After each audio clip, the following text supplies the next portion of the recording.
You're watching The Legal Breakdown. Glenn, we have some serious breaking news here, and that is that there was apparently a raid conducted on the home of Trump opponent John Bolton. That's his former national security advisor. Can you give any information here that you have? Yeah, what we know at this moment, Brian, is that it looks like the FBI has executed a search warrant on John Bolton's home in Maryland. There has been some reporting by the New York Times that they may also be involved in a search of his offices, which I will tell our viewers is typical. If we're searching somebody's home for, materials, for papers, for, in this instance, classified information, we will typically also obtain a search warrant for that person's office.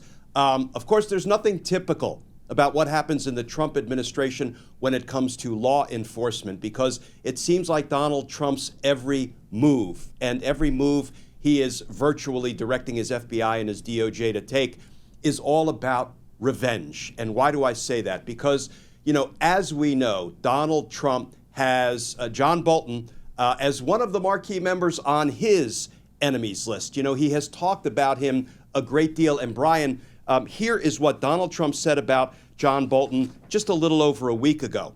He said, "Very unfair media is at work on my meeting with Putin, constantly quoting fired losers and really dumb people like John Bolton, who just said that even though the meeting is on American soil, Putin has already won."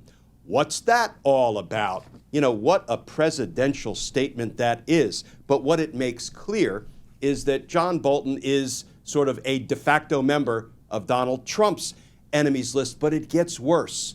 The FBI is headed up by a Trump flunky, Kash Patel. Kash Patel wrote a book, and he published what he called the deep state list, but what I think the Washington Post directly and expressly, more accurately, called an enemies list. And guess who's on that enemies list of the now director of the FBI, John Bolton? So, Brian, it remains to be seen whether, one, this was a legitimate search warrant, and we can talk about that in a few minutes.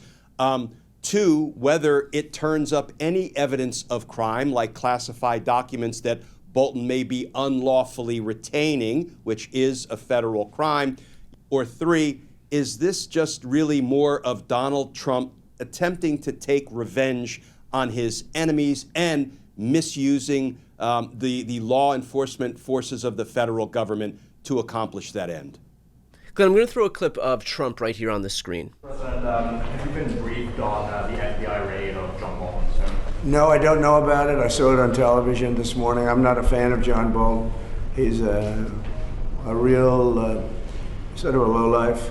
So is there anything that we can take from that clip that might either assist John Bolton, hurt Donald Trump in terms of prosecution moving forward? I mean, he gives an answer here about him not knowing about this that is about as believable as, a 4-year-old whose entire face is covered in chocolate that has no idea where the cookie went. So is there anything that you can glean from this video, from this footage, that can have some impact on the prospect of prosecution? Yeah, Brian, a couple of things. First of all, the first thing I thought of when I saw that clip was I remember when Donald Trump said, "I don't know anything about my lawyer, Michael Cohen, paying off Stormy Daniels." Guess Right. what? Turns out he did. So this is more of the same from Donald Trump. But to answer your question directly, might this help John Bolton? This is evidentiary manna from heaven for John Bolton for at least two reasons.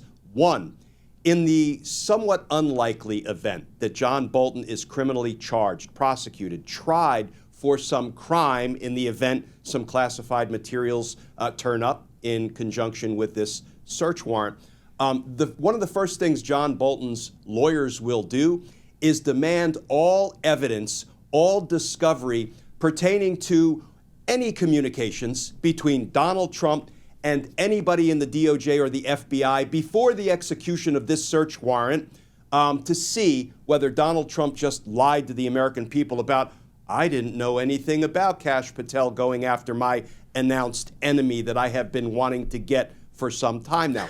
It doesn't pass the laugh test, and it will hurt any prosecution that DOJ deigns to bring against John Bolton. The second way, it will concretely help John Bolton in the event he is indicted and tried. he's going to have a beautiful, vindictive prosecution claim. Why? Well, the law says that a prosecution cannot be based on personal animus. And it kind of feels like this one might be in the event John Bolton is prosecuted. That's just part of the test for vindictive prosecution. But Bolton will literally introduce into evidence in open court a public hearing at a motion to dismiss the case based on vindictive prosecution every negative thing Donald Trump has ever said or posted, tweeted about John Bolton, and anything Kash Patel ever said or posted about John Bolton. What did Kash Patel post today on X? He said, FBI agents on mission, which, you know, these guys are like involved in cosplay, right? Pretending to be legitimate law enforcement agents and officers. No FBI director would ever post anything like that while the execution of a search warrant is underway, is in progress. So John Bolton will have a powerful vindictive prosecution claim in the event Pam Bondi can find a DOJ prosecutor unethical enough to go into court and try to support this if it is really a product of revenge and not a product of hard, reliable evidence that a judge had to assess before issuing a search warrant. And we can talk more about the ins and outs of that process if you like. Well, that's what I wanted to dig into here, because it's not like this can just happen solely with approval from Pam Bondi, Kash Patel, and Dan Bongino. Like, a judge did need to come forward and validate some concern that they had when they brought it to a judge to be able to get this warrant. And so does that lend some credence to the DOJ's prosecution or investigation against John Bolton?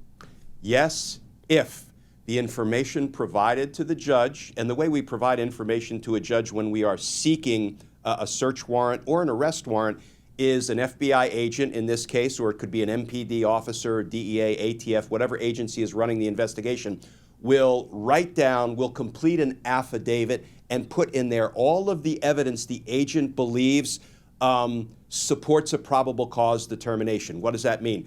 It means that the evidence must satisfy the evidentiary hurdle of probable cause to believe. 1, a crime has been committed, and 2, evidence of that crime will be in a particular location. So if the evidence, and by the way, the FBI agent has to swear to it under the penalties of perjury, and if caught lying in an affidavit, you know, fudging the truth to try to make sure the judge signs off on the search warrant, then that FBI agent should be prosecuted for it. So we will wait to see when the affidavit in support of this search warrant gets unsealed. We'll be able to assess for ourselves what the evidence is that, you know, there was evidence of criminality in John Bolton's home and in John Bolton's office. But let me add this, Brian.